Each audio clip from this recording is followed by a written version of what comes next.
Sir, Andhra Pradesh రాష్ట్రానికి సంబంధించి జగన్మోహన్ రెడ్డి గారి ఎన్నికల ఫలితాల్లో మీరు గాని కూటమి ప్రభుత్వానికి ఓటేస్తే విశాఖ ఉక్కు ప్రైవేటీకరణకు మీరు ఓటేసినట్లే అని అప్పుడు గాజువాకకి వెళ్ళినా విశాఖపట్నంకి వెళ్ళినా చెప్పారు. సో చంద్రబాబు నాయుడు గారు ప్రత్యేకంగా ఏం చెప్తున్నారంటే, మేము వచ్చిన తర్వాత ఒక 11,000 కోట్ల రూపాయలు విశాఖ స్టీల్ ప్లాంట్కి మేము ఇచ్చాము, మీరు పని చేయట్లేదు, మీరు ఖాళీగా కూర్చొని ఇంట్లో ప్రశాంతంగా ఉండి పని చేయకుండా మీకు జీతాలు ఎట్లా ఇస్తా అన్నారు. నిజమే సార్, 11,000 కోట్ల రూపాయలు ఆంధ్రప్రదేశ్లో ఉన్నటువంటి విశాఖ స్టీల్ ప్లాంట్కి కేంద్ర ప్రభుత్వం ఇచ్చినట్లు మీరు భావిస్తే విశాఖ స్టీల్ ప్లాంట్ నుంచి ప్రభుత్వానికి 60,000 కోట్ల రూపాయలు వచ్చినాయి. దాంతోపాటు ఏదో ఉత్పత్తి లేదు అని చెప్తున్నారు. ఆ ఉత్పత్తి చెప్తానండి. భారతదేశంలో 869 ప్రైవేట్ స్టీల్ ప్లాంట్లు ఉన్నాయి, 9 గవర్నమెంట్ స్టీల్ ప్లాంట్లు ఉన్నాయి సార్. 869 ప్రైవేట్ స్టీల్ ప్లాంట్లు 11 కోట్ల టన్నుల ఉత్పత్తి జరుగుతుంది.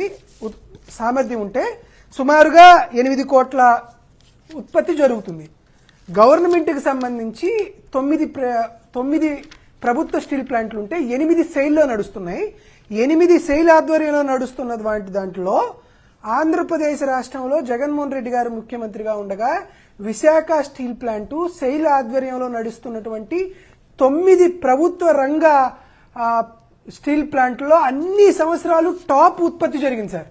అంటే యావరేజ్గా 43 లక్షల టన్నుల ఉత్పత్తి ప్రతి ఇయర్ జరుగుతుంది.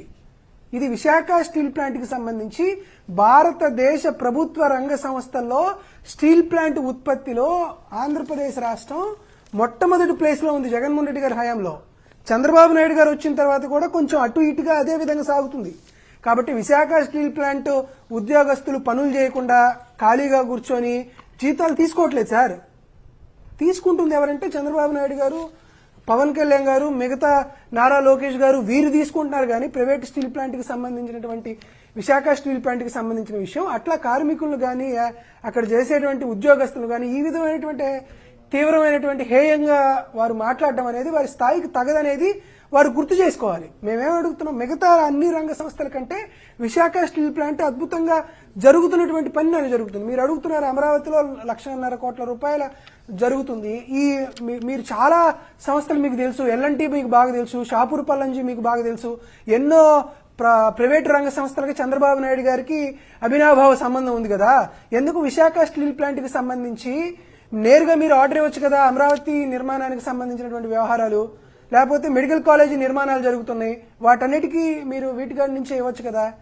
కాబట్టి మీకున్నటువంటి ఆప్షన్స్ అన్నిటిని వదిలేసి విశాఖ స్టీల్ ప్లాంట్ని గాల్లో దీపంలాగా పెట్టి వారిని అట్లా గాలికి వదిలేయడం అనేది చంద్రబాబు నాయుడు గారికి తగదు. వాళ్ళు మిమ్మల్ని దేశంలోనే రాష్ట్రంలోనే అత్యధిక మెజారిటీతో మిమ్మల్ని గెలిపించారు మీ మాటలు నమ్మి. కాబట్టి వారందరినీ ఇట్లా ఉరికమ్మం ఎక్కించి ఉద్యోగస్తులని యొక్క వాళ్ళని అంత తీవ్రంగా మీరు వారిని మోసం చేయడం అనేది కూటమి ప్రభుత్వం భవిష్యత్తులో దీనికి సంబంధించినటువంటి కంపల్షన్స్ రిపల్షన్స్ ఫేస్ చేయాల్సి వచ్చింది.